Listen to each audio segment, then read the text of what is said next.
everyone, and welcome back to Triclaw Gaming with me, Fletcher. And today we're going to go through the Jurassic World Evolution 2 live gameplay footage that we saw on Friday from Frontier. If you have not already commented, liked, or subscribed to the channel, please consider doing so. It really gives us help with the YouTube algorithm.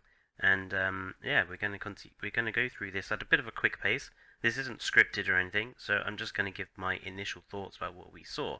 So the first thing that we get to see here is the Taiga Forest. Looks absolutely beautiful, doesn't it? With those mountains in the background and the lack of lime green tropical plants and the lack of that bright horrific green overall that we had in the very first game.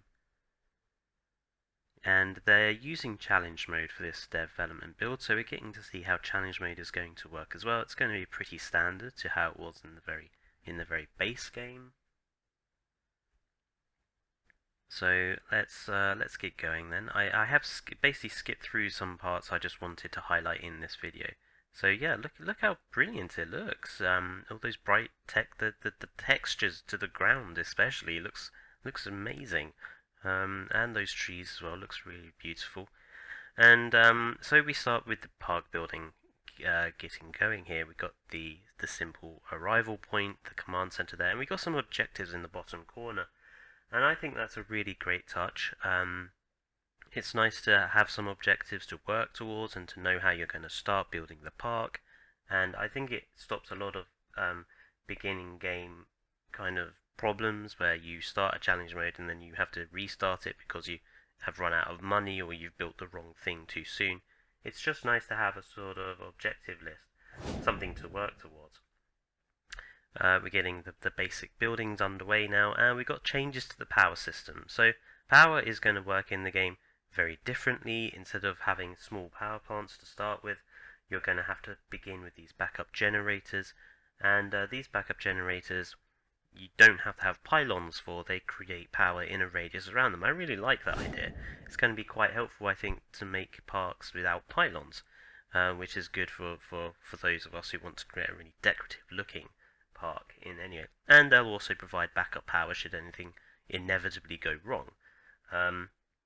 Expeditions are going to look to be exactly the same pretty much. You just decide where you're going to send people and you send them there. What's different is that you have to use scientists now instead of normal expedition teams, and all these scientists will come with their own unique traits that will help you, which is a nice touch, a level of staff management.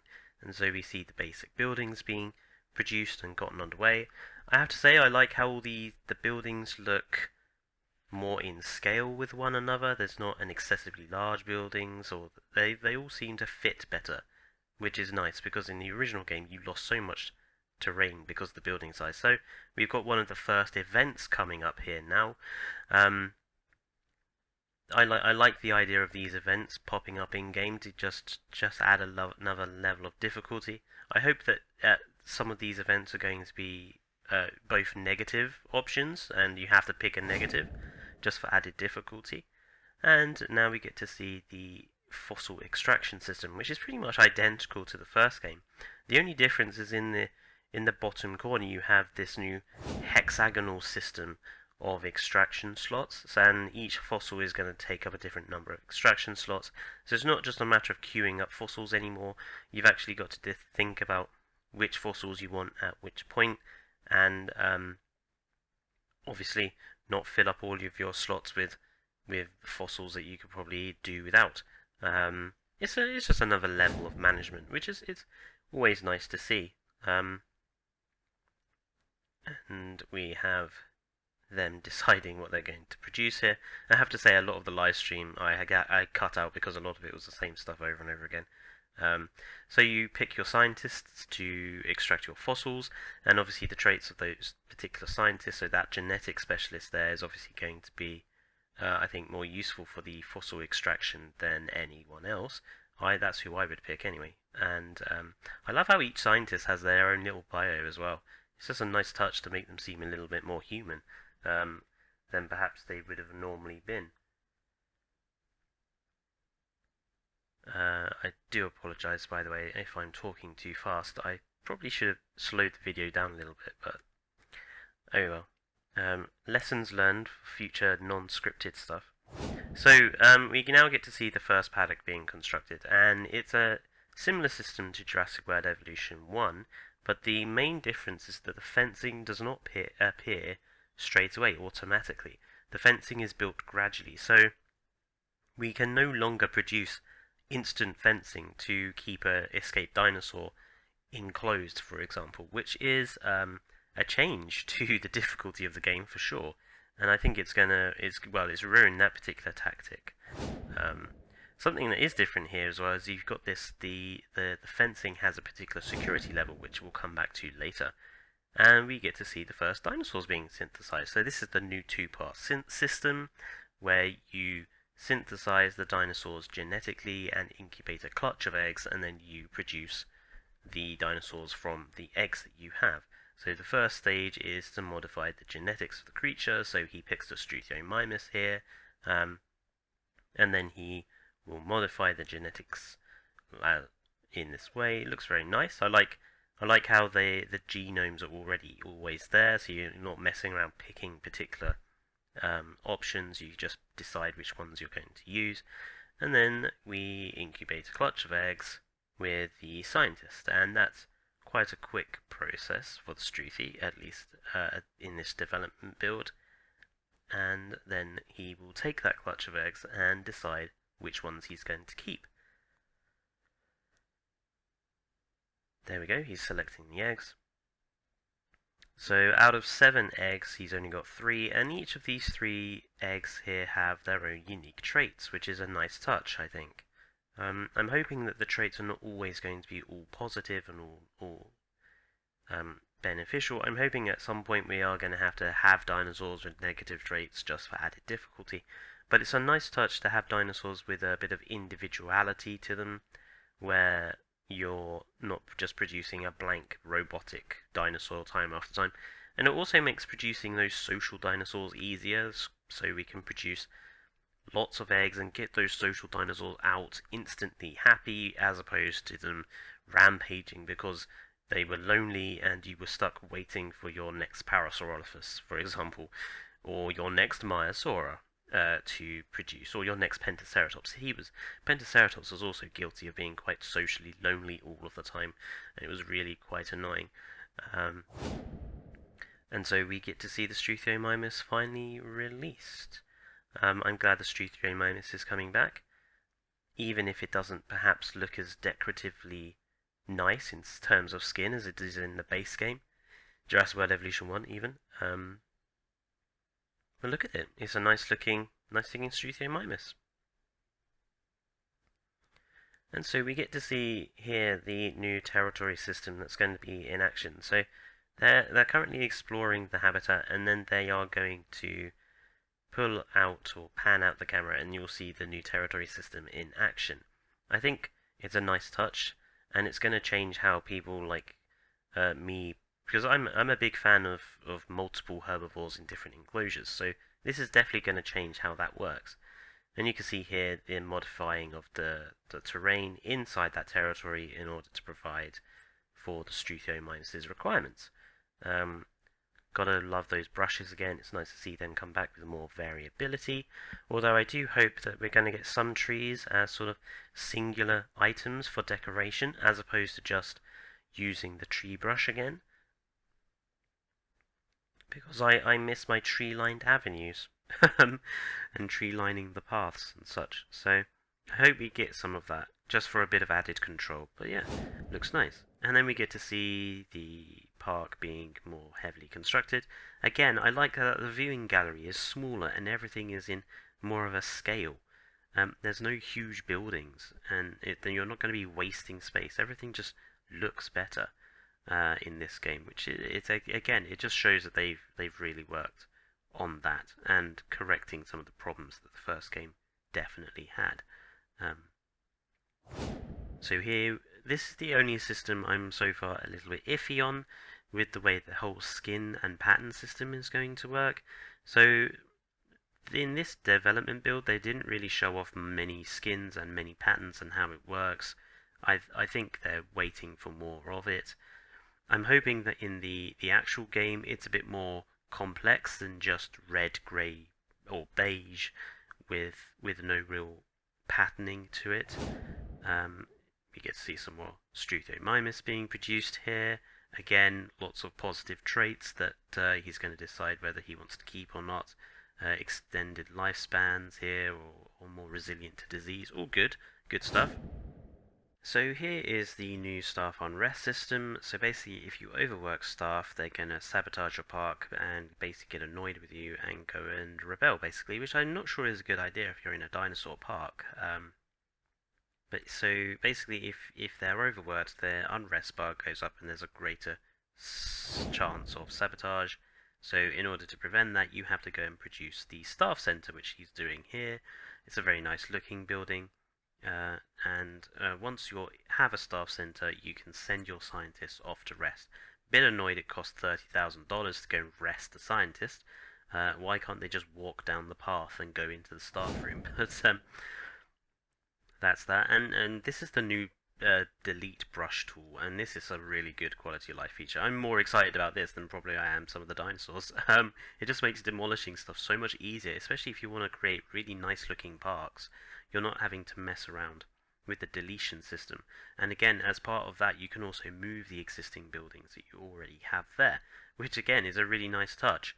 And it's going to make building nice looking plazas and nice looking symmetrical parks and stuff even easier for me and Evo and others like us.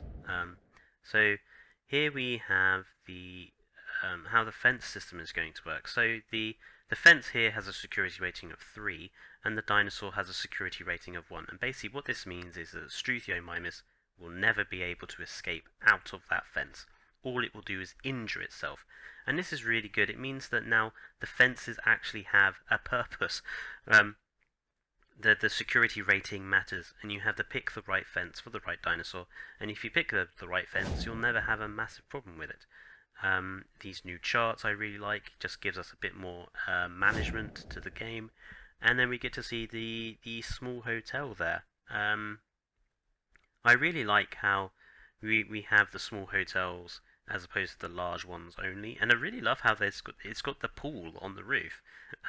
I'm wondering if the guests will be able to view out from that like they could on the roof of the hotel in the first game, so you could have a swimming pool with a nice view.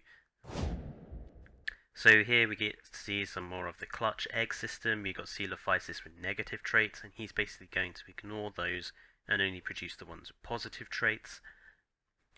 There's quite a range of positive and negative traits that I've been seeing so far, which is nice. It's good to see that even in this development build, there's a lot of complexity to how the game is going to work, and I can see producing particular groupings of dinosaurs with particular features.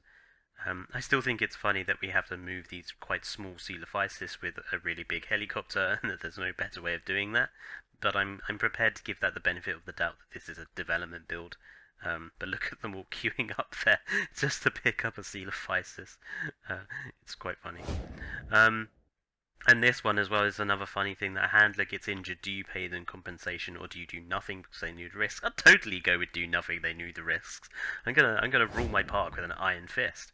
I'm not going to be appreciated by my staff, I don't think.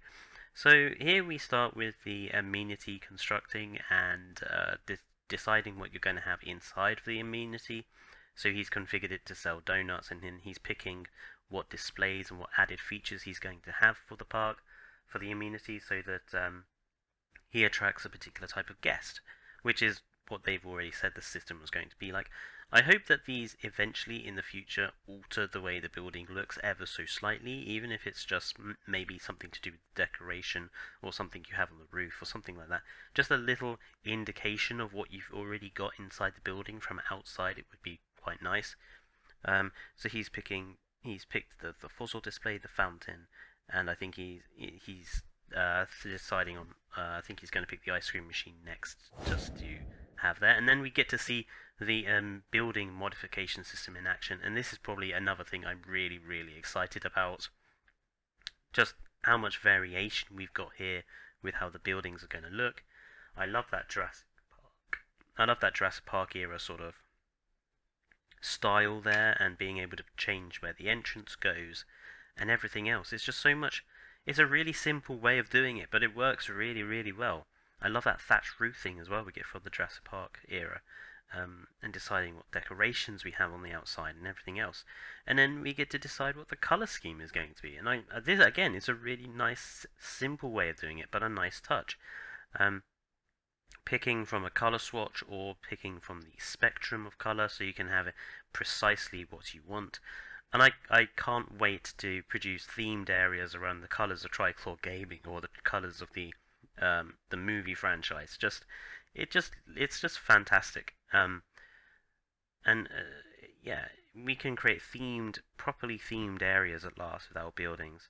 I also like the fact that you can change the color of the lighting as well, so you can have eerie red lighting around your carnivore enclosures, or eerie green lighting for your herbivores, or eerie blue for your aquatics. It's going to be.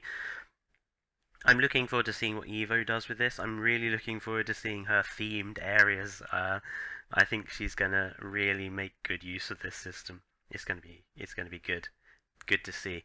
But yeah, this is another system. I'm more excited for this than perhaps some of the dinosaurs because I'm weird like that. And the lack of decoration and individuality that we had from Jurassic World Evolution 1, it was just a massive problem with the original game. So we get to see the aviaries in construction here. So we start with a sink with each dome, and they basically fit together. They snap together. And the lagoons are going to work in the same way. I think this is a really good way of doing it. It also means that it's not difficult to build quite a big area with the aviary or the lagoon, as he's doing here. We've got the lagoon being built up here.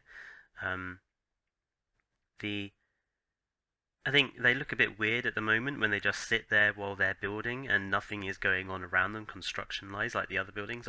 Again, I'm prepared to give that like a development build thing. And we've got the pteranodons being produced here. They look all right. For me, in terms of animation, they do a bit too much flapping and not enough gliding, but that's me being a bit nitpicky. And again, this is a dev build, so I'm prepared to give them the benefit of the doubt there. And we get to see them modify the inside of the aviary there, and we get to see the rocks being moved around and the new rotation system and everything else. I think Evo is going to love this, just being able to produce better looking rock formations, and because everyone likes a good rock, and being able to just get more out of the decorations that we have in the game, because that was again a big problem with Jurassic World Evolution 1, was just the lack of decorative features that we received. We've got naming the pteranodon, so at least naming the dinosaurs is still back in the game. Yeah, but look at it. It looks really good. I love how the aviary looks. I think I'm gonna love the Jurassic Park. Oh, that brutal animation! I forgot about that. Of the pteranodon dropping that guy in his face. That's just really horrific. But talking of animations, we got this really cute one of the Nasuto nomming this other one's horn, which again is adorable. I love how the dinosaurs have emotion now. Oh, and the big bad mosasaur. This is what everyone wanted to see. The mosasaur there doing its Jaws impression and being released looks absolutely fantastic, I have to say. And I can't wait to see some more interesting looking skins for it.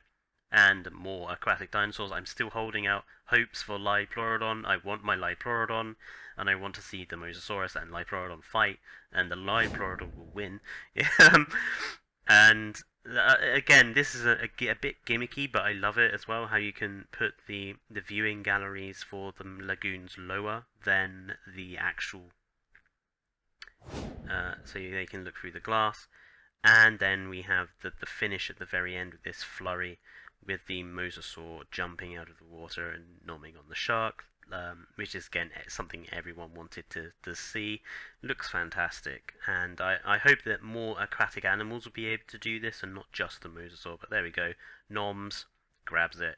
Brilliant, looks really good in terms of animation, even at this point in time. What do I think of what I've seen for Jurassic World Evolution 2 then in this live gameplay? I think it all looks really positive. I think it looks really much better than Jurassic World Evolution 1 looked at this point in time. I'm looking forward to seeing more of the aquatic animals and more of the skin options that we get. I want to see some properly vibrant skins.